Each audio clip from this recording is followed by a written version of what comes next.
فاسألوا أهل الذكر إن كنتم لا تعلمون فاسألوا أهل الذكر إن كنتم لا تعلمون. الحمد لله جل جلاله والمصلى عليه محمد وآله. سبحانك لا علم لنا إلا ما علمتنا إنك أنت العليم الحكيم. اللهم إنا نعوذ بك من علم لا ينفع ومن قلب لا يخشع ومن نفس لا تشبع ومن دعاء لا يسمع. اللهم أغننا بالعلم وزينا بالحلم وأكرمنا بالتقوى وجملنا بالعافية. اجعل لنا لسانا ذاكرا، اجعل لنا قلبا خاشعا، واجعل لنا جسدا على البلاء صابرا.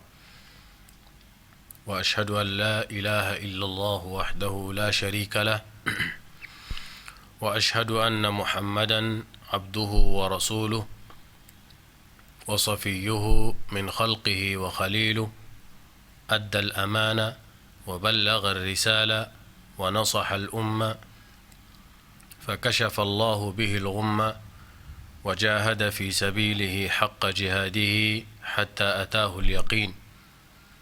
أغر عليه للنبوة خاتم من نور يلوح ويشهد، وضم الإله اسم النبي إلى اسمه إذا قالت الخمس المؤذن أشهد، وشق له من اسمه ليجله فذو العرش محمود وهذا محمد. اللهم صل وسلم وبارك عليه وعلى آله وأصحابه ومن سار على نهجه إلى يوم الدين. أما بعد.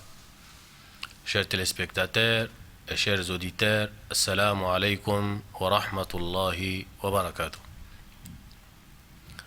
Très ravi, encore une fois de plus aujourd'hui, c'est le 3 Ramadan.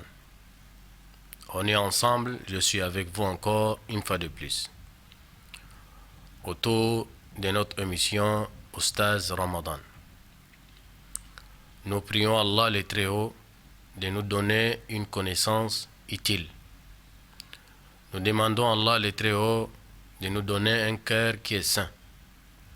Nous demandons à Allah le Très-Haut de nous enrichir avec le savoir. Nous demandons à Allah le Très-Haut de nous embellir avec la santé. Nous demandons à Allah le Très-Haut de nous rendre beaux avec la piété. Également, nous lui demandons de nous rendre beaux et belles avec la pudeur. Très chers téléspectateurs, nous avons commencé de parler autour des pratiques de Ramadan. Hier, par la grâce d'Allah, nous avons décortiqué ce qu'on appelle les annulatifs du jeûne.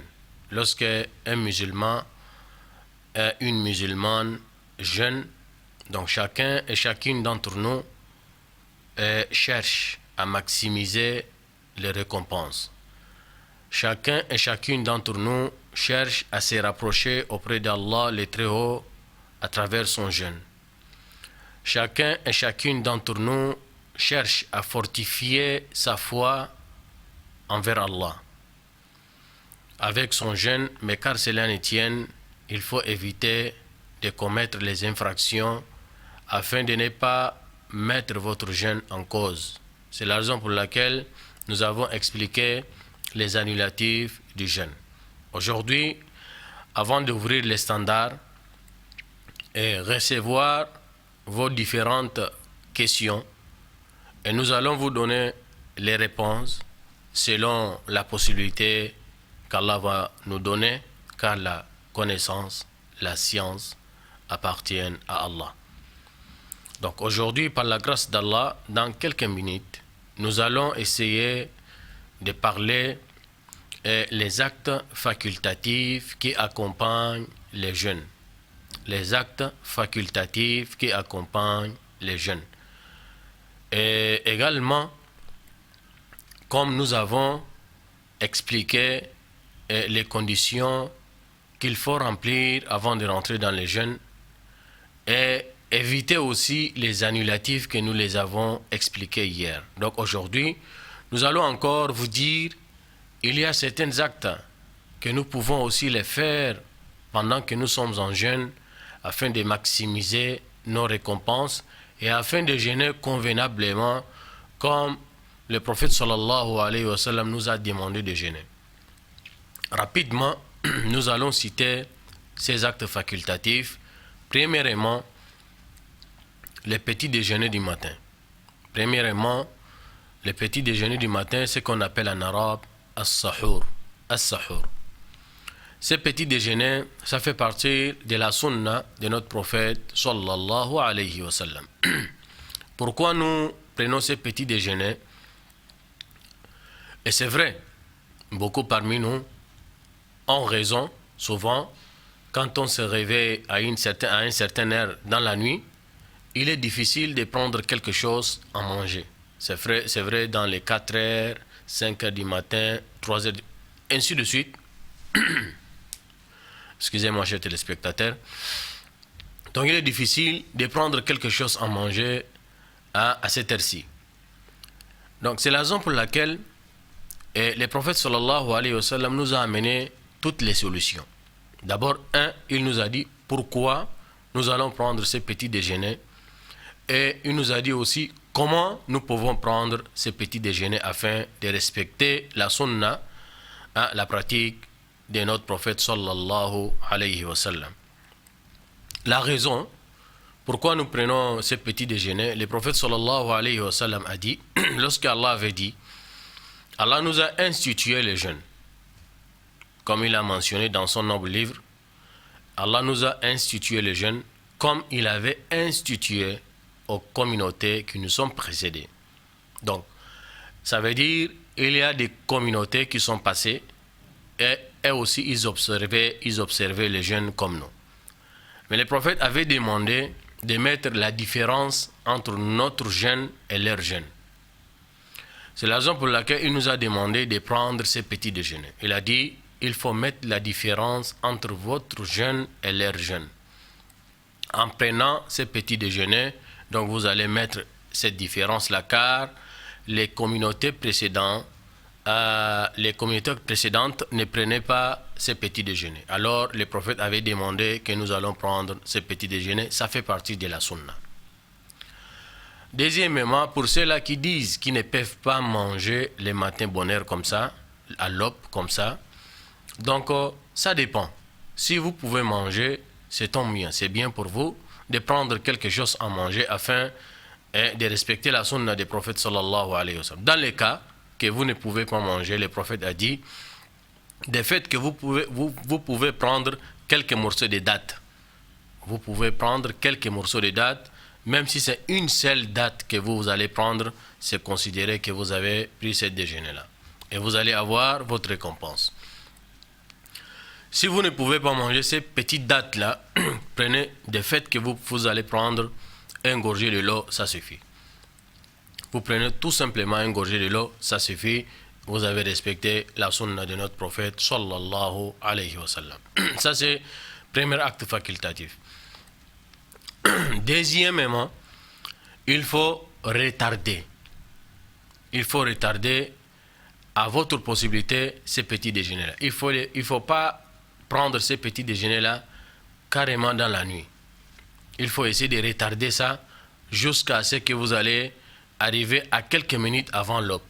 Jusqu'à ce que vous allez arriver quelques minutes avant l'aube. C'est que nous allons dire quelques minutes avant le deuxième appel.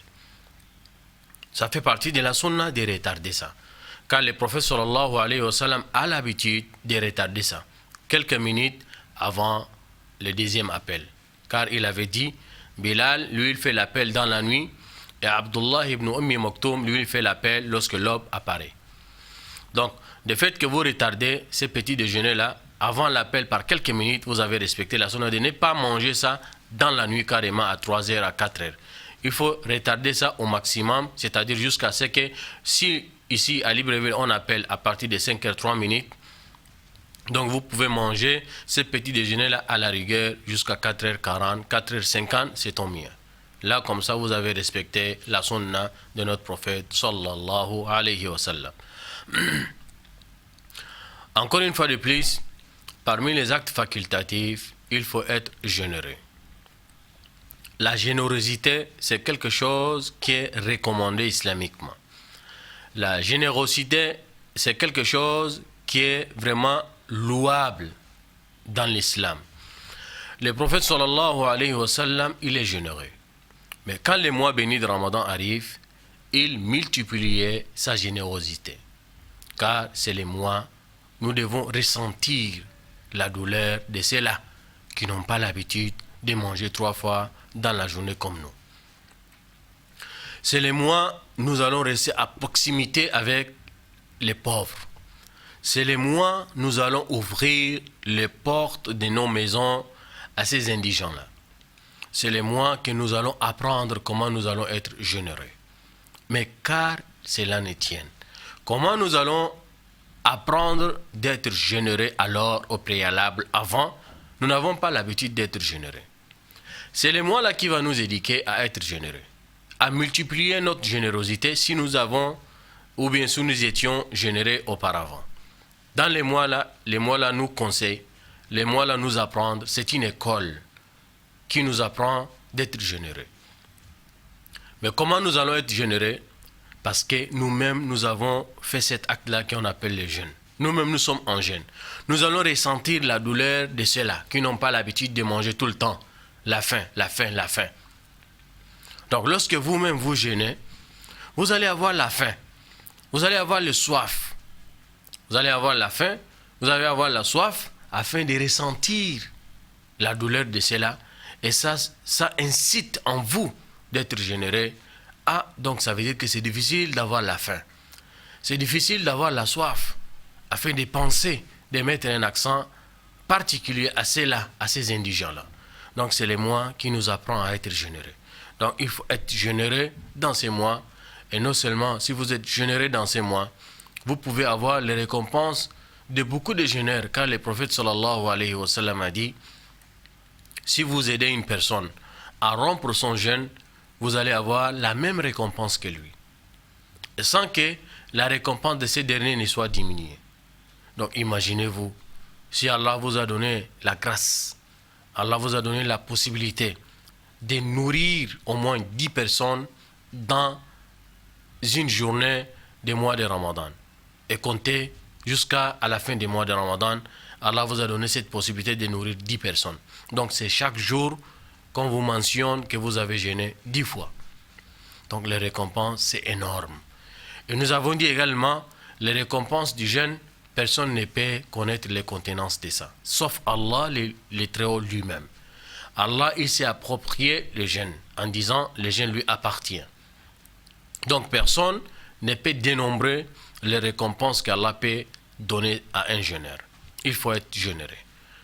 Encore, parmi les actes facultatifs, il faut lire le Coran dans l'abondance et surtout avec méditation. Il faut lire le Coran. C'est le mois du Coran al-Karim. C'est le mois où Allah a révélé le Coran al-Karim. Donc il faut lire le Coran et méditer le Coran. Il faut rentrer en conversation avec Allah le Très-Haut. Qu'est-ce qu'Allah me demande? Qu'est-ce qu'Allah m'interdit? Donc, c'est le mois où nous devons lire le Coran. Toi qui ne connais pas lire en arabe, et le Coran en français, il faut prendre le Coran en français là, tu lis, tu médites l'essence. Allah t'a facilité de lire en arabe, il faut le lire. Allah t'a pas facilité la compréhension en arabe, lis en arabe et lis en français afin de comprendre l'essence. La méditation, elle est très importante. Lire le Coran, la lecture, vous avez une récompense. C'est-à-dire, vous pouvez avoir la récompense de votre lecture. Également, vous allez avoir la récompense de votre méditation. Dans ces mois bénis, il faut essayer à tout prix d'éviter les excès. Il faut essayer à tout prix d'éviter les péchés. Sinon, on nous demande tout le temps d'éviter les péchés. Qu'ils soient en dehors des mois de Ramadan ou dans les mois de Ramadan, à tout prix, il faut éviter les péchés. Mais dans les mois de Ramadan, c'est encore pire. Il faut vraiment éloigner. Il faut vous éloigner des péchés. Il faut s'abstenir des péchés. Il faut éviter les choses qui peuvent réduire complètement les récompenses de votre jeûne. Il y a certaines actions que lorsque vous allez poser, ça peut réduire complètement les récompenses de votre jeûne. Vous avez jeûné, c'est vrai, mais vous n'allez rien avoir auprès d'Allah. Car le prophète sallallahu alayhi wa sallam a dit فَلَيْسَ لِلَّهِ فِي أَنْ يَدَعَ طَعَامَهُ وَشَرَابَهُ وَلَيْسَ مِنْ حَظِّهِ إِلَّا الْعَطَشِ إِلَّا الْجُوعُ وَالْعَطَشِ. C'est-à-dire, من لم يدع القول الزور والعمل به فليس لله في حاجة أن يضع طعامه وشرابه. Celui qui ne laisse pas la médisance, la calomnie, les critiques, les blasphèmes, les mensonges, donc Allah n'a pas besoin que celui-là, il abandonne sa nourriture, il abandonne sa boisson. Car la médisance, la calomnie, les mensonges, ainsi de suite, ça réduit complètement les récompenses de votre jeûne. Donc évitez vraiment, lorsque vous êtes en jeûne, de manger la chair de vos frères, de manger la chair de vos sœurs. C'est extrêmement dangereux. Ce sont des petites choses que nous ne faisons pas attention, mais alors leur conséquence est grave. Leur conséquence est grave, tellement grave. Vous allez jeûner, vous allez travailler, vous allez vous adorer dans le maximum. Vous mettez au maximum, vous donnez d'énergie. Mais à la fin, vous n'allez rien trouver auprès d'Allah, qu'Allah nous en protège, car vous faites des choses à côté, en parallèle, qui peuvent mettre en cause les récompenses de votre jeûne. Donc voilà, chers téléspectateurs, ça c'est les choses qu'on a voulu partager avec vous concernant la pratique du jeûne. Inch'Allah, à partir de demain aussi, nous allons essayer de dire une autre partie en ce qui concerne les choses qui n'annulent pas le jeûne. Nous avons l'habitude de dire ou d'interroger ou bien de poser des questions. Est-ce que tel acte, est-ce que telle action peut annuler le jeûne ou non? Wallahu ta'ala a'la wa a'lam. Donc, chers téléspectateurs, si nos techniciens sont prêts, ils vont vous faire apparaître les numéros sur votre petit écran. Donc, vous pouvez déjà commencer à appeler. Donc, vous avez les numéros 06 39 39 38 et vous avez les longs numéros de WhatsApp plus 20 10 399 271. C'est un numéro de WhatsApp. Donc, nous avons des questions qui sont là, arrivées hier. Nous n'avons pas pu les traiter à cause du temps. Et donc, nous allons les répondre en ce moment, donc avant de recevoir les intervenants. Donc, nous allons d'abord faire écouter cette question.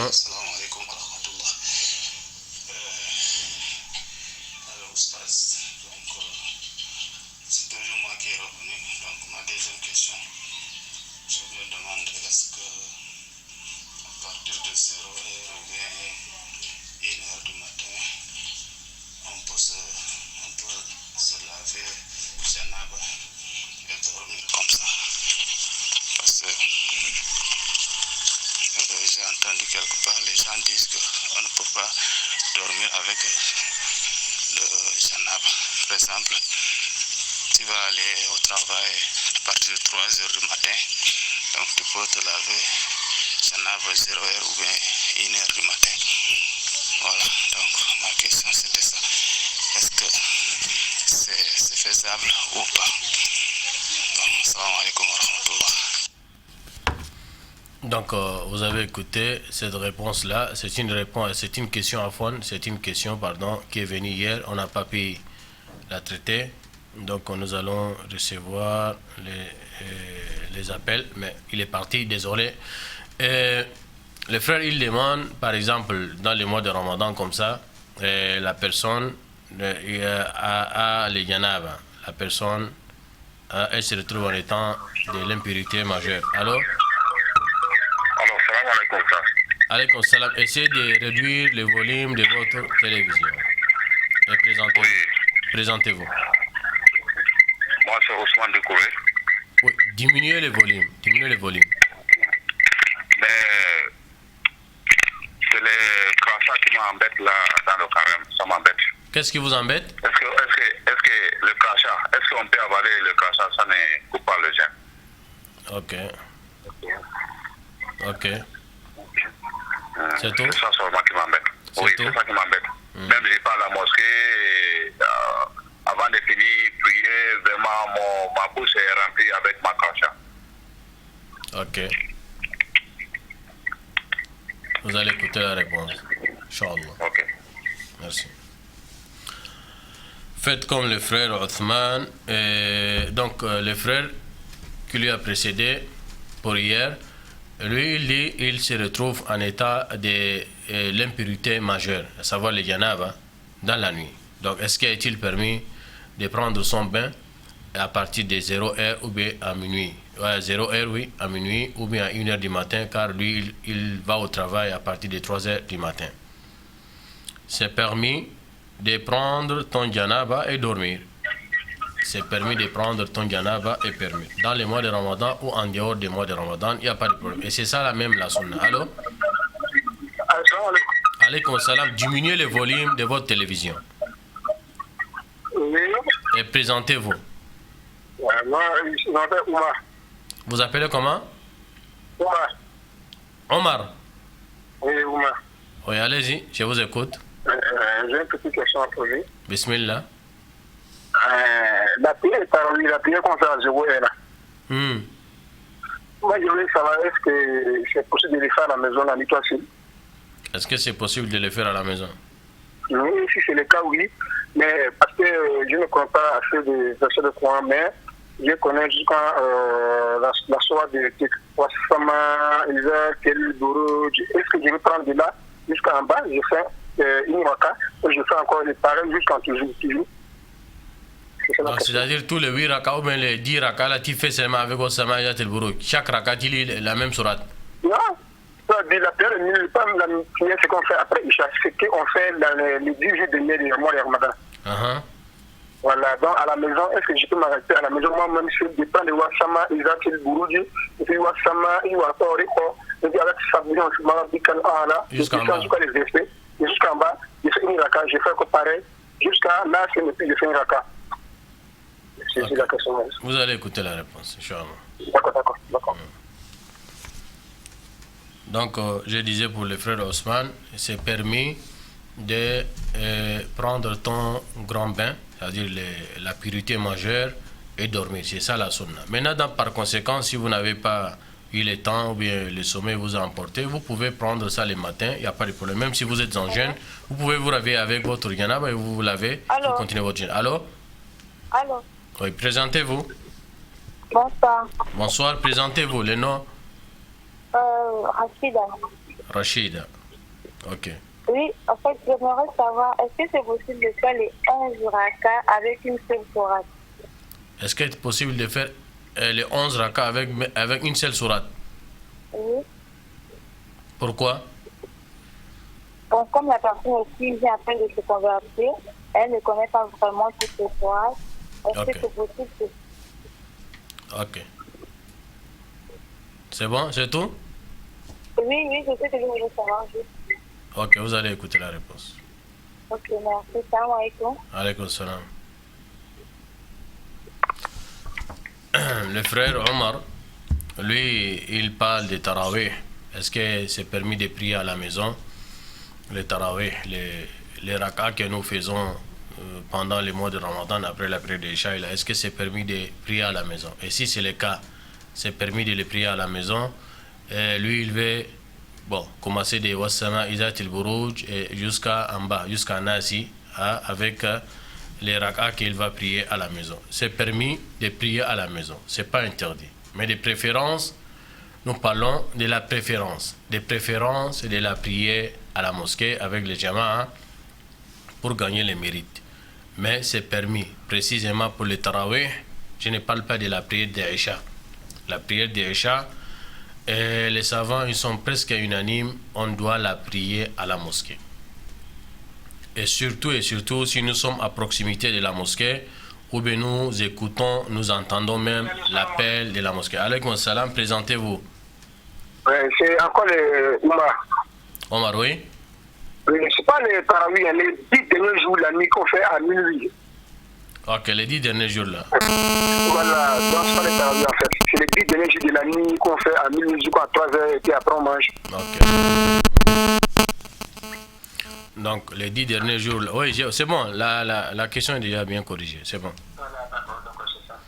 Donc, il revient, la question que nous sommes en train de la traiter. Donc, il dit, c'est pas les tarawih que nous faisons après la prière d'Isha, mais plutôt à la fin, les troisièmes des 4 des mois de Ramadan, quand les mois de Ramadan restent 10 jours, donc il y a Qiyamul Layl dans la nuit, donc les gens se réveillent à partir de minuit, à partir de 1h du matin, donc on va faire le Qiyamul Layl. Est-ce que ça là, c'est permis de prier ça à la maison? Alors lui, il maîtrise de Wassama Izat al-Buruj jusqu'à Qul A'udhu bi Rabbin Nas. Donc est-ce que lui, il peut prier à la maison avec ça là? C'est bon, il n'y a pas de problème, tu peux prier à la maison, c'est pas interdit. Mais je parle de la préférence. La préférence, c'est d'être avec imam à la mosquée. Surtout si vous êtes à proximité de la mosquée, c'est d'être avec l'imam à la mosquée et prier ensemble et de gagner les mérites de ces gamins-là et gagner les mérites du Coran. Parce que l'imam, nous, à ma connaissance, parce que toutes les mosquées qui font ce genre de prières dans la nuit. Allô? Allô, salam alaikum, Sass. Alaikum salam, présentez-vous. C'est moi, toujours Ousmane Doukouré. J'ai posé la question, mais le sens que vous avez répondu, c'était pas ça. J'ai dit, c'est mon crachat qui m'embête. Est-ce qu'on peut avaler le crachat, ça ne coupe pas le jeûne? Je n'ai pas fini, j'arrive. Ah. J'arrive, oui. Ok. Merci, salam alaikum. Wa alaikum salam wa rahmatullah. Merci. Allô? Allô? Donc, le Qiyamul Layl pour le frère Omar, donc le Qiyamul Layl, c'est permis de les prier à la maison, seul ou bien avec la famille, c'est pas interdit. Mais avoir beaucoup de récompenses, de préférences, c'est prier à la mosquée avec imam, et lui il lit beaucoup, et vous avez plus de mérites, vous avez plus de récompenses. Mais si vous avez décidé de prier ce Qiyamul Layl particulièrement à la maison, c'est pas interdit. Wallahu alam. Le frère Ousmane qui venait partir, Ousmane Doukouré, lui il dit qu'il est un peu embêté dans la journée du mois de Ramadan à cause des crachats. Donc lui il dit sa bouche s'est remplie avec les crachats. Donc à chaque fois il se retrouve avec les crachats dans la bouche. Et surtout, souvent même il est dans la prière, dans la mosquée, donc il se voit que vraiment la bouche est remplie avec les crachats. Est-ce qu'il est-il permis d'avaler les crachats? Et si dans les cas où il a avalé ces crachats, est-ce que son jeûne est annulé ou bien les récompenses de son jeûne est diminuée, ainsi de suite. L'avalement des crachats n'annule pas le jeûne, ne diminue pas les récompenses du jeûne. Mais, allô? Allô? Donc je disais, l'avalement du crachat n'annule pas le jeûne et ça ne diminue même pas les récompenses de votre jeûne. Maintenant, quand il s'agit d'avaler les crachats, pour certaines personnes, quand ils avalent les crachats, ils vont avoir la nausée. Surtout si le crachat là est beaucoup. Surtout si le crachat là est beaucoup, vous l'avalez, c'est quelque chose qui est bizarre, ça peut vous provoquer une nausée. Et derrière cette nausée-là, peut-être il y aura des préjudices, vous pouvez vomir. C'est dans ces cas-là que nous allons dire peut-être avaler les crachats comme ça, vraiment c'est pas bon. Maintenant, si vous avez la possibilité de la cracher, vous avez la possibilité de la faire évacuer, sortir, c'est une bonne chose. Mais si vous l'avalez et ça ne vous cause pas de problème, la nausée, ainsi de suite, il n'y a pas de problème, ça ne diminue pas, ça n'annule pas votre jeûne, ça ne diminue pas les récompenses de votre jeûne. Et la sœur Rachida, elle a posé la question en disant une personne qui vient de se convertir, une personne qui vient de se convertir, elle n'a pas à mémoriser beaucoup de sourates. Est-ce qu'il est-il permis de prier les 11 rak'ah que nous avons l'habitude de prier là, les tarawih, avec une seule sourate? Par exemple, la personne a mémorisé seulement que Alhamdulillah Rabbil Alamin, surat al-Fatiha seulement. Ou la personne a mémorisé Qul Wallahu Ahad seulement. Peu importe la sourate que la personne a mémorisée, est-il permis la personne de prier avec la même sourate pour les 11 rak'ah ou bien pour les 13 rak'ah? C'est permis, c'est pas interdit.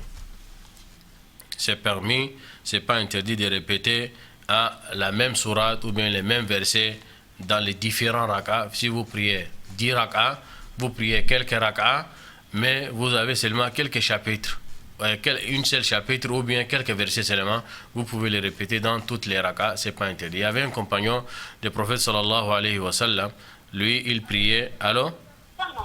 Allô? C'est la télévision, non? Oui, oui. Présentez-vous. Oui, présentez-vous. Désolé, elle est partie. Donc, ce n'est pas interdit de prier les 11 rakats avec une seule sourate si vous n'avez pas mémorisé, vous n'avez pas retenu beaucoup de sourates. Ou bien même si vous avez retenu beaucoup de sourates, ce n'est pas interdit de répéter les mêmes versets, les mêmes sourates dans les différents rakats. Wallahu ta'ala ala wa alam. Bismillah, allô? Désolé, elle part toujours. Donc, il y avait un compagnon du prophète sallallahu alayhi wa sallam, lui il priait, mais il répétait toujours Qul Allahu ahad dans les mêmes rakats. Dans les différents rakats, il répétait toujours Qul Allahu ahad. Allô? Allô? Oui? Salam alaikum. Alaykum salam, présentez-vous. Ibrahima Zenabo. Halima, hein? Je voulais vous demander, est-ce que on se lave et maintenant il y a de l'eau dans votre bouche? Élevez un peu la voix, élevez un peu votre voix. Est-ce que si on se lave, il y a de l'eau dans votre bouche? Maintenant, vous écrasez tout. Il y a l'écrasé et vous avalez encore. Est-ce que votre jeûne est coupé? Vous êtes allé laver, maintenant il y a l'eau dans votre bouche. Vous avez enlevé, vous avez évacué, vous avez craché l'eau qui est dans votre bouche. Maintenant, qu'est-ce que vous avalez encore? Écrasé avec encore de l'eau. Est-ce que maintenant votre jeûne est coupé? Ok, vous allez écouter la réponse. Vous allez écouter la réponse, Inch'Allah. Votre correspondant vous a mis en attente. Merci de patienter. Il va vous reprendre dans quelques instants. Please hold. Your call. Chers téléspectateurs, tout cela, ça dit. Alaykoum salam. Présentez-vous. C'est Tariq. Tariq. Oui, Tariq. Allez-y. Je demande parce que je vois d'autres régions qui avant les 18h30, nous revenons ici 18h35 pour couper les carèmes. Il y a d'autres qui disent non, c'est pas au fait de prier d'abord avant de couper les carèmes. Les gens de Chia qui disent, je ne sais pas, c'est le vrai, mais c'est pas le vrai. Ok. Oui. Vous allez écouter la réponse. Oui. Bon, non, Alaykoum salam. Allô? Salam alaikum. Alaykoum salam. Présentez-vous. Comment? Ah ça, oui, allez-y. Posez votre question. Oui, la question est ceci. Une femme enceinte qui a peut-être 6 mois de grossesse, l'enfant bout déjà dans le ventre, oui. L'enfant est quoi? L'enfant bout déjà dans le ventre, quoi. Ce qui veut dire, si elle fait le carré, elle a beaucoup mal, elle a beaucoup de problèmes. Et par exemple, maintenant, elle nourrit, donc elle nourrit une personne qu'on a déjà fait dedans, elle nourrit un pauvre. Et après le carême, elle est obligée de payer le nombre de jours qu'elle n'a pas fait, surtout le mois qu'elle n'a pas fait. C'est ça ma question. Vous allez écouter la réponse, Inch'Allah. Ok, merci. Donc pour la sœur Halima, elle dit qu'elle se lave. Quand en se lavant, il y a l'eau qui rentre dans sa bouche pendant qu'elle en jeûne, mais elle n'avale pas, elle évacue. C'est-à-dire, elle crache, elle enlève l'eau qui est dans la bouche. C'est comme si quelqu'un rince sa bouche et il enlève l'eau là. Maintenant, il y aura des petites parties, des petites gouttes qui restent, des petites choses qui restent encore dans la bouche. Alors, alaykoum salam. Alaykoum salam. Je voulais demander une question. Présentez-vous, le nom c'est quoi? Le nom c'est Rokaya. Rokaya, allez-y. Je voulais demander si la femme qui a sa menstruée peut rester dans la mosquée pour lui le fois. La femme en étant démonstrée, est-ce qu'elle peut rester dans la mosquée pour lui le fois? Ok, vous allez écouter la réponse. Salam alaikum. Alaykoum salam. Donc pour la sœur, elle a rincé la bouche, elle a évacué l'eau complètement, c'est sorti de sa bouche. Maintenant, les petites gouttes qui restent dans la bouche qu'on ne peut pas enlever, sauf si on va couper la bouche là ou bien couper la langue même. Donc, si une fois qu'elle a déjà tout enlevé, complètement elle a tout enlevé, les petites gouttes qui restent là, Allah ne nous demande pas. Donc, s'il y a les crachats qui se mélangent avec les crachats, on avale, donc il n'y a pas de problème, ça n'annule pas ton jeûne, la sœur Halima. Et le frère Tariq, lui, il demande concernant les ruptures. Pendant la rupture, on entend parler, les autres ils disent qu'on doit on doit rompre le jeûne à 18h30, 18h35. Il y a d'autres même qui disent qu'il faut rompre le jeûne après la prière. Donc lui, il veut savoir la réponse idéale. Allô? Salam alaikum. Alaykoum salam, présentez-vous. C'est Youssoufa le nom. Allez-y.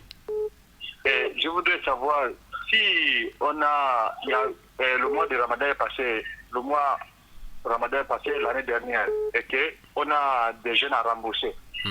Et qu'on ne l'a pas fait jusqu'à ce que le Ramadan suivant est arrivé. Maintenant, comment devrions-nous rembourser ces jours-là? Ok, vous allez écouter la réponse.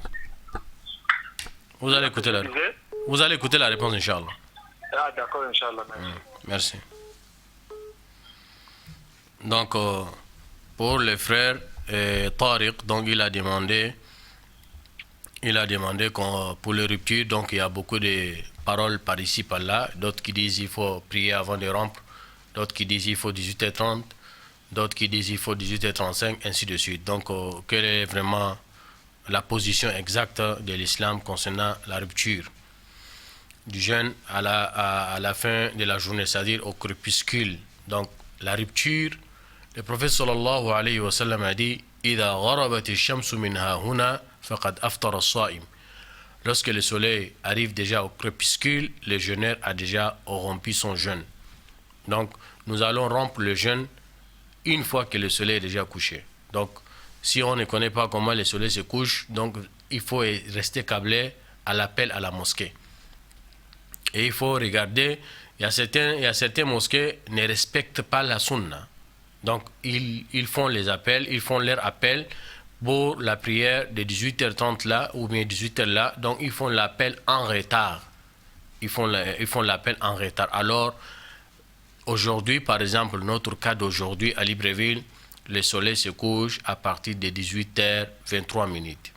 18h23, donc le soleil est déjà couché. Que vous avez entendu l'appel ou vous n'avez pas entendu l'appel, votre jeûne est déjà coupé. Comme le prophète sallallahu alayhi wa sallam a dit, lorsque le crépuscule est déjà arrivé, donc le jeûne est déjà parti. C'est-à-dire, lorsque le soleil est déjà couché, c'est fini, le jeûne est déjà... Même si vous n'avez pas mangé, c'est déjà parti. Et la sunna maintenant, il faut vite manger, car yani mina sunna ta'jilul fitr. C'est-à-dire, ce qui fait partie de la sunna, c'est de précipiter la rupture juste après le crépuscule. Juste après le coucher du soleil, il faut déjà manger. C'est ça la sunna. Donc le soleil se couche à partir de 18h23. Maintenant, pour ceux-là qui disent qu'il faut rompre le jeûne après la prière, c'est une bid'a. Rompre le jeûne, c'est-à-dire couper le jeûne après la prière, c'est une bid'a. Car il y a un groupe de personnes qui sont là et ils disent, Allah a dit, ثُمَّ أَتِمُّ الصِّيَامَ إِلَى اللَّيْلِ. Il faut compléter le jeûne jusqu'à la nuit. C'est là où ils disent qu'il faut jusqu'à ce que les étoiles s'installent au ciel afin de couper le jeûne. Et ça là, c'est une bid'a. Ça va en contradiction avec les enseignements de notre prophète sallallahu alayhi wa sallam. La rupture se fait juste après le crépuscule, lorsque le soleil se couche. Et le soleil se couche à Libreville ici, pour ceux qui nous comprennent, pour ceux qui nous écoutent à Libreville ici, parce que ça varie. À Franceville, chez moi, c'est différent. À Franceville, le soleil ne se couche pas à 18h23. Là-bas, c'est à 18h10 que le soleil se couche là-bas. Donc, on ne va pas baser, on va dire qu'à Franceville, chez moi, le soleil se couche à 18h10, que je vais couper les carèmes, parce que je suis de Franceville, je coupe les carèmes à 18h10. Non. Ça, c'est mesure là où vous êtes. Je suis à Libreville, le soleil se couche à 18h23, donc c'est 18h23 que je vais rompre mon jeûne. Je ne dois pas retarder jusqu'à la nuit. Wallahu a'lam. La sœur qui vient de partir après Tariq, qui vient de venir, oui, après Tariq, elle a dit, c'est une femme enceinte.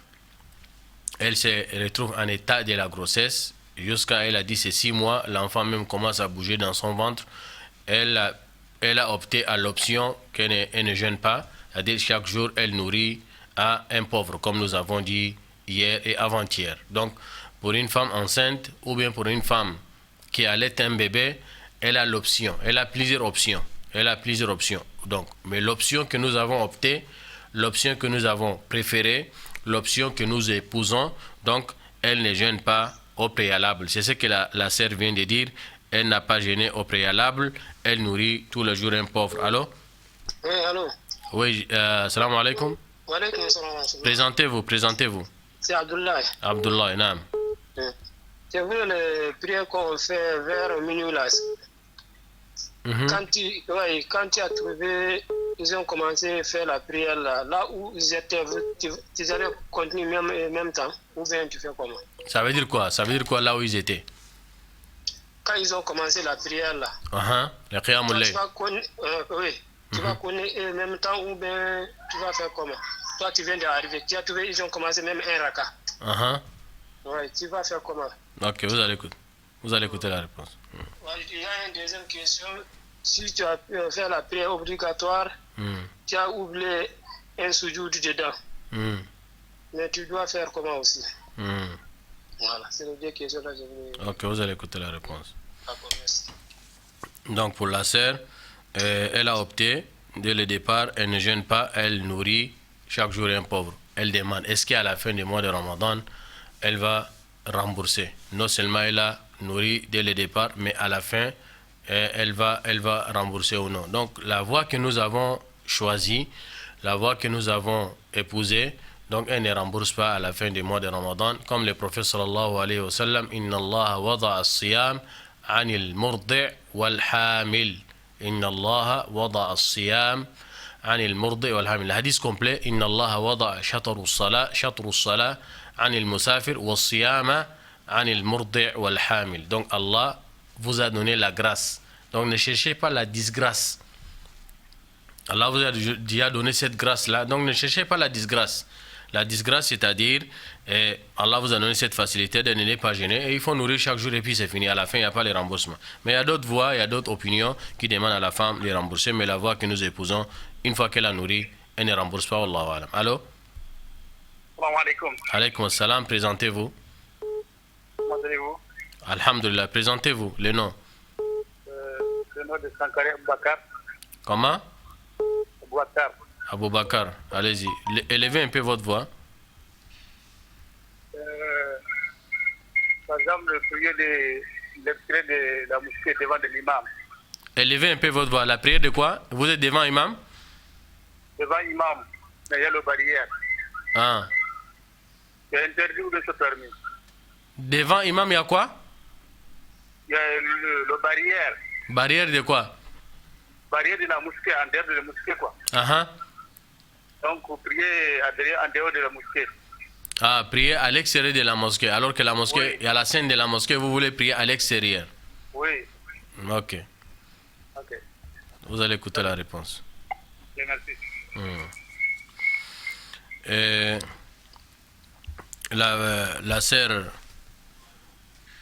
La sœur Ruqayya, elle a posé pour les monstries. Bon, la question, elle m'échappe, sauf si elle peut revenir encore pour nous clarifier un peu sa question là, parce que je n'ai pas bien noté la question. Pour le frère Youssouf, il dit quelqu'un qui n'a pas pu jeûner quelques jours dans les mois passés, l'année passée, c'est-à-dire les mois précédents. Les mois précédents, il n'a pas pu jeûner quelques jours. Bon, en principe, après les mois de Ramadan passés, il doit rembourser les jours qu'il n'a pas pu jeûner, à cause d'une excuse valable. Il n'a pas pu jeûner, donc il a totalisé les jours, mais après la fin des mois de Ramadan, il n'a pas eu le temps de rembourser la négligence jusqu'à ces mois-là est rentré. Le mois de Ramadan prochain, dans lequel nous sommes là, est arrivé. Alors il devait déjà pour les mois passés, c'est-à-dire pour l'année passée. Donc, comment il va rembourser? Donc, est-ce qu'il rembourse le jour-là qu'il manquait pour l'année passée, après la fin de ce mois-là, et il va donner le fidya ou non? Il y a des opinions telles que les Malikiya demandent, lorsque vous avez des dettes, quelques jours que vous n'avez pas pu jeûner pour l'année passée, donc vous avez traîné jusqu'à ce que le mois-là est rentré, l'année-là, Ramadan est arrivé. Donc vous allez rembourser, mais vous allez encore payer ce qu'on appelle une somme expiatoire.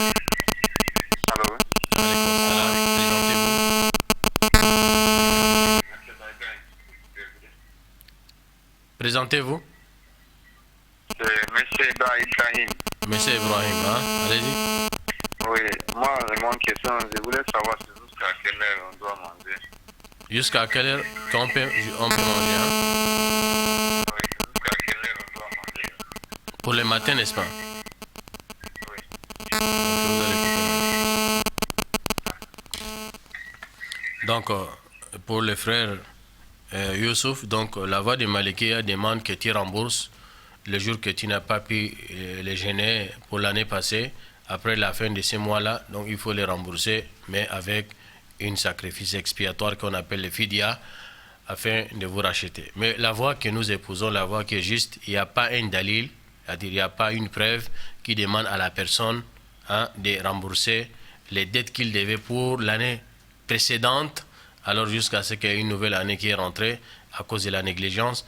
Donc nous allons lui dire rembourse, mais il n'y a pas les fidya, car il n'y a pas une preuve. Nous n'allons pas demander à une personne de faire une adoration telle que cette adoration-là ne se base pas sur des preuves. Donc il n'y a pas une preuve qui demande à la personne qui devait pour l'année passée à cause de sa négligence. Elle n'est pas remboursée jusqu'à ce que l'autre mois est arrivé. Et donc on ne lui demande pas de rembourser avec fidya, mais plutôt on lui demande de rembourser seulement les jours qu'il devait. Ça c'est le droit d'Allah. Donc on ne doit pas dépasser ce que l'islam n'a pas dit de dépasser. Maintenant, ce qu'il doit faire, il doit demander seulement pardon à Allah à cause de cette petite négligence. Wallahu ta'ala a'la wa a'lam. Allô? Allô? Nous avons le frère Abdallah. Il dit, par exemple, le qiyam al-layl, pour la prière nocturne de la nuit, il est venu, il a trouvé que l'imam lui a déjà dévancé. Ça peut être par une raka, ça peut être par 2 raka, ça peut être par 4 raka et 3 raka. Donc, s'il rentre avec imam, il trouve qu'une seule raka, parce que la prière de nuit c'est 2 raka, on fait salam, 2 raka, on fait salam. Donc, lui il est rentré, il a trouvé une seule raka. Donc, imam a fait salam, lui il se met debout, il amène une raka pour faire de cette prière la paire et il se joint avec imam pour compléter le reste. Allô?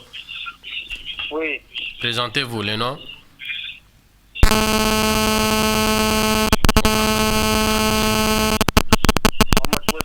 Allez-y, les noms. Allez-y, les noms. Ma question est que, est-ce qu'on peut gêner quand on a une injection à faire à l'hôpital? Quel type d'injection? Bon, comment on dit ça? Quel type d'injection? Ok, c'est compris. C'est compris.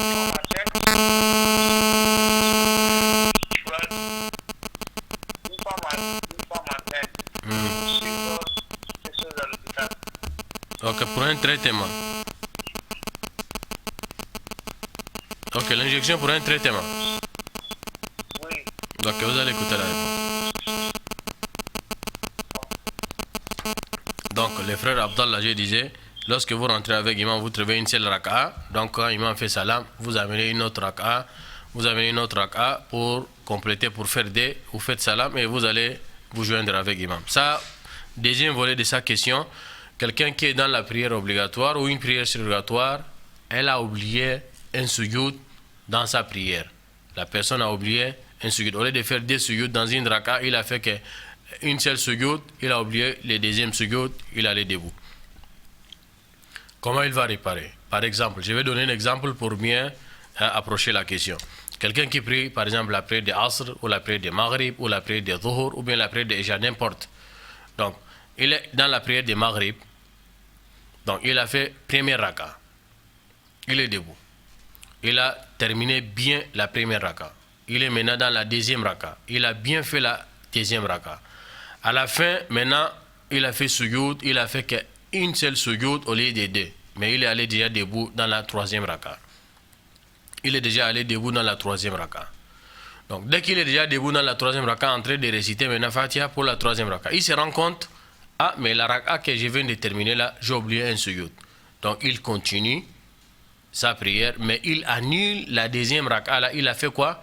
Il a fait la deuxième raka qu'elle est partie là. Elle est partie là, donc il annule complètement. il fait la raka, la troisième qu'il est dedans là, il la remplace par la deuxième. Elle devient deuxième et il amène la troisième raka. Pareil comme la prière de Zohr. Quelqu'un a fait des raka. Il est dans la deuxième raka. Il se rend compte que le raka qui vient de terminer, j'ai oublié le roko, j'ai oublié le sujoud. Il annule celle-là, celle qui est passée là, qui a oublié le sujoud. Il annule et il la remplace par la raka dans laquelle il est. C'est comme ça qu'on rappelle, on corrige ou bien on arrange lorsqu'on a commis un problème dans la prière. Les problèmes, les frères Ibrahim, ils demandent les imsak. Les frères Ibrahim, ils demandent les imsak, c'est-à-dire à quelle heure qu'on peut arrêter de manger le matin. Nous avons déjà répondu à cette question-là plusieurs fois. Donc on peut manger jusqu'à ce qu'avant l'aube, par quelques minutes, on arrête de manger. Si on est dans un endroit où on connaît que le muezzin, il appelle bien, il connaît l'heure, donc on mange jusqu'à ce qu'on entend l'appel et puis on arrête de manger. Dans le cas où nous sommes loin, on n'entend pas l'appel, donc nous savons très bien que le jeûne se prend le matin, c'est-à-dire on rentre dans l'état de jeûne le matin à partir de 5h03. 5h03, c'est déjà l'aube. C'est le moment où l'appel de la prière, on va appeler. C'est le moment là que nous allons prendre le jeûne. Donc nous allons manger jusqu'à proximité de 5h, c'est-à-dire jusqu'à 4h50, on va manger jusqu'à 4h50 et puis on arrête de manger. Wallahu alam. Allô? Allô? Allô? Allez, il est parti. Le frère Mohamed Bari qui vient de partir, il demande pour quelqu'un qui suit un traitement, l'injection. Il prend l'injection, hein, les piqûres. Est-ce que ça peut annuler le jeûne ou ça les piqûres en général n'annulent pas le jeûne, sauf les piqûres nourrissantes ou bien les perfusions nourrissantes. Hein, les perfusions nourrissantes ou bien les piqûres nourrissantes, ça annule le jeûne. Ce qui remplace la nourriture. Il y a certains gens, tellement qu'ils sont malades, ils ne mangent pas, mais il faut l'injecter afin de s'alimenter. Donc les injections ou bien les perfusions nourrissantes, c'est ça qui annule le jeûne. En dehors de ça, les injections qu'on fait pour la maladie, quelqu'un est malade, quelqu'un est mal quelque part, donc on l'injecte pour avoir la santé, donc ça n'annule pas le jeûne. Wallahu a'la, ta'ala a'la wa a'lam. J'ai une question pour la sœur Ruqayya. Elle a parlé des menstrues, mais j'ai complètement oublié de quoi s'agit-il exactement. Elle a parlé des menstrues, mais j'ai noté ici seulement les menstrues. Mais qu'est-ce que les menstrues? S'il s'agit de dire, par exemple, une femme qui est en jeûne, elle est en jeûne normalement, et donc dans la journée, les menstrues sont arrivées, donc son jeûne est annulé. Quand une femme, elle est en jeûne, elle s'est réveillée le matin avec son jeûne, maintenant, durant la journée, donc elle a eu les menstrues. Ces menstrues sont arrivées dans la journée, et donc c'est fini, le jeûne est annulé. Et ça peut arriver même quelques minutes, 1 minute ou 2 minutes ou quelques secondes avant le crépuscule, avant le coucher du soleil, le jeûne est déjà parti. Donc elle doit rembourser ultérieurement après le mois de Ramadan. Naam. Allô? Allô? Salam alaikum. Alaykoum salam, présentez-vous. C'est Omar. Omar? Est-ce que ça vous dérange pas de me poser la question de Ruqayya? Oui? Voilà, donc demander une femme qui a le père de Massou, est-ce qu'il peut rentrer dans la mosquée? Il met la solution pour là. Ok, merci beaucoup. Merci de m'avoir rappelé. Ok, merci. Donc, merci le frère, il est venu, il a clarifié la question de Sœur Ruqayya. Elle a dit, la femme en état de menstruer, est-ce qu'elle peut rentrer à la mosquée? Et si elle est rentrée à la mosquée, est-ce qu'elle peut prendre le Coran et elle lit le Coran? Voilà sa question.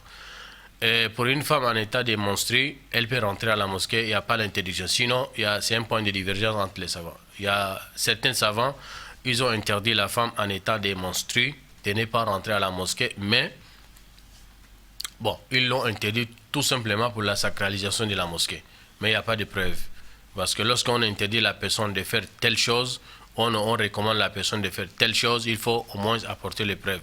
Lorsqu'on interdit, il n'y a pas de preuve qu'on interdit une personne de rentrer dans la mosquée parce qu'elle est en état de menstruer. À l'époque des prophètes sallallahu alayhi wa sallam, les femmes rentraient dans la mosquée et elles sont dans l'état de menstruer. Le prophète n'a pas interdit. Tel qu'Aïcha, un jour le prophète lui avait demandé de rentrer dans la mosquée, prendre quelque chose à amener.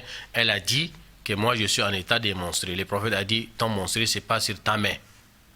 Et il y avait des femmes qui habitaient même. Il y avait une femme qui habitait dans la mosquée. Une femme qui habitait même dans la mosquée. Et donc, imaginez une femme et elle habite dans la mosquée. Et donc, nous savons que la femme, il est probable que chaque fois, elle peut avoir les menstrues. Et elle habite même à la mosquée. Donc, il n'y a pas l'interdiction à une femme en état de menstrues de rentrer dans la mosquée. Ça, c'est le premier volet. Allô? Deuxième volet de sa question, est-ce que, bon, si elle est rentrée à la mosquée, est-ce qu'elle peut maintenant lire le Coran en état de menstrues? Ça aussi. Allô? Allô? Allô? Oui, présentez-vous le nom. C'est Abdelbakia. Abdelbakia. Oui, j'aimerais poser une question. Non. Lorsque tu pars à la mosquée, tu vas trouver que l'imam est déjà fini de faire la prière de Isha. Et puis maintenant la prière de Tarawih. Oui. Maintenant, tu vas faire comment? Tu vas d'abord faire les 4 dakas de Isha ou bien tu vas continuer avec... Ok. Bon, c'est ce que je ne sais pas, je voulais savoir. Vous allez écouter. On a déjà fini de faire les 4 dakas. Vous allez écouter la réponse, Inch'Allah. Vous allez écouter la réponse. Allô? Allô? Allô? Alaykoum salam. Élevez un peu la voix. Présentez-vous d'abord. Rachida.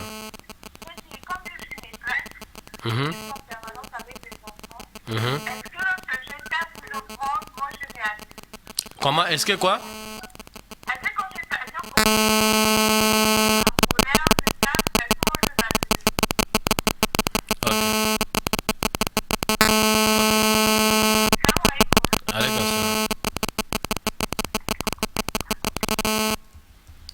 Donc, le deuxième volet de la question de Cheikh Ruqayya, donc nous avons dit, sinon c'est un point de divergence entre les savants, mais la voie que nous avons expliquée, bon, il n'y a pas l'interdiction réellement dans l'islam d'interdire une femme en état de menstruer de rentrer dans la mosquée. Ça c'est bon. Deuxième volet, est-ce qu'elle peut lire le Coran dans cet état-là ou non? Ça aussi c'est un point de divergence entre les savants, mais la voie que nous épousons, c'est la voie d'Ibn Hazm al-Zahiri. Elle peut lire le Coran comme ça, mais sans toucher le Coran. Voilà la voie que nous épousons. Wallahu ta'ala a'la wa a'lam. Pour les frères Abdul Baqi qui venaient partir, quelqu'un il rentre à la mosquée, l'imam a déjà fini la prière de Isha, il est maintenant dans la prière de Qiyam, Tarawih. Lui il rentre, il n'a pas encore prié Isha. Qu'est-ce qu'il doit faire? Est-ce qu'il prie son Isha, après il va venir avec imam, ou bien est-ce qu'il rentre avec imam, de prier d'abord le Tarawih, après maintenant le Tarawih il fait son Isha, ou bien qu'est-ce qu'il doit faire exactement? Donc la voie que nous allons dire, sinon il y a beaucoup d'explications, mais ce que nous allons dire, la divergence entre imam et ma'moum c'est permis. La divergence entre imam et ma'moum c'est permis. C'est-à-dire quoi? Imam a son intention, le ma'moum, celui qui est derrière lui aussi là, une autre intention c'est permis. Donc imam il prie une prière nafila, qui est tarawih, c'est une prière nafila. Lui il veut prier la prière obligatoire qui est Isha. C'est permis de rentrer avec l'imam là avec l'intention de Isha. Donc l'imam il prie nafila, donc lui il rentre avec lui. Quand l'imam il fait salam, des rak'ala, lui il se met debout pour compléter les deux qui restent pour Isha, et comme ça lui, ça va valider pour lui Isha, et il va rattraper l'imam, et avec ce qui reste, il va compléter avec lui. Allô? Allô? Oui. Allô, présentez-vous. Alaykoum salam, présentez-vous. Ali. J'aimerais savoir, la femme qui est en grossesse pendant le mois de Ramadan,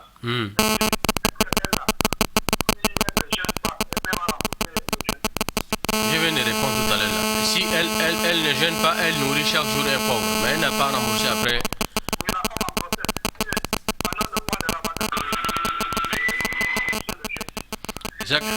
C'est ça que j'ai dit. Elle ne gêne pas dès le départ, mais elle nourrit tout le jour un pauvre. Elle n'a pas les remboursements après. Il n'y a pas les remboursements après. Il n'y a pas les remboursements.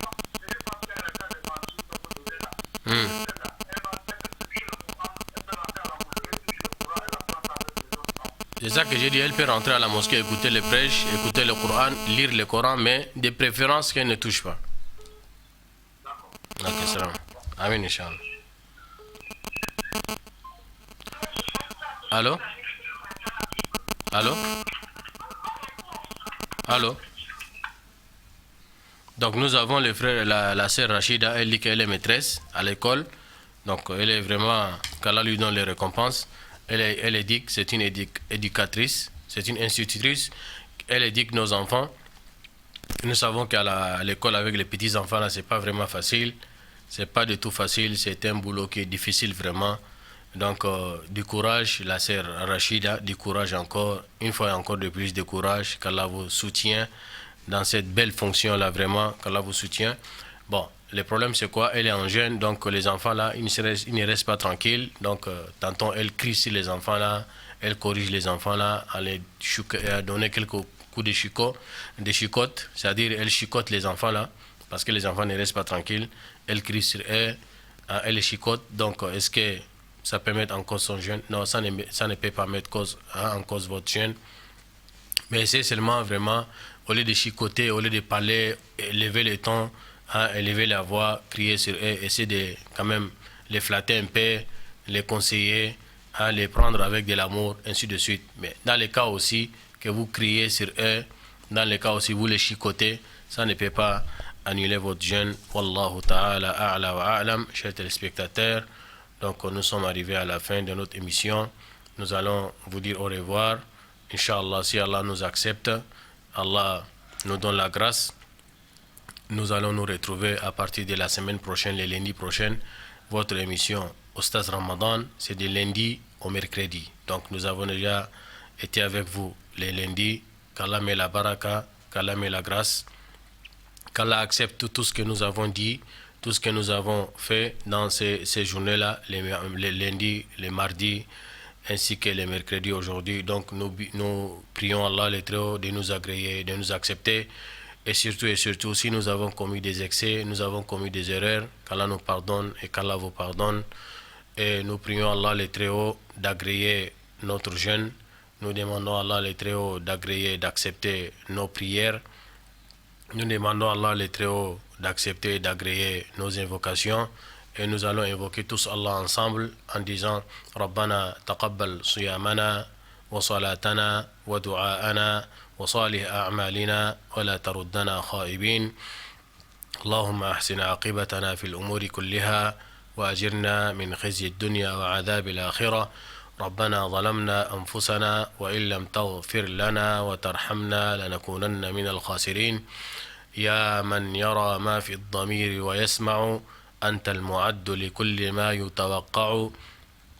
يا من يرجى للشدائد كلها، يا من خزائن رزقه في قول كن أمن فإن الخير عندك أجمع. ومن الذي ندرأ ونهتف باسمه إن كان فضلك عن فقرائك يمنع. حاشا لجودك أن تقنط عاصيا، الفضل أوسع والمواهب أجزل. ثم الصلاة والسلام على النبي وآله من جاء بالقرآن نورا يسطع. اللهم صل وسلم على حبيبك محمد ما ذكره الذاكرون الأبرار. اللهم صل وسلم على حبيبك محمد ما تعاقب الليل والنهار.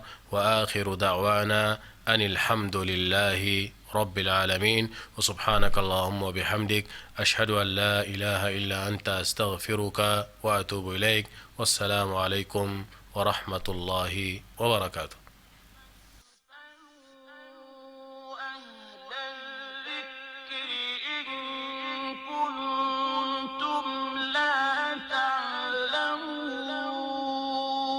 فاسألوا أهل الذكر إن كنتم لا تعلمون. فاسألوا أهل الذكر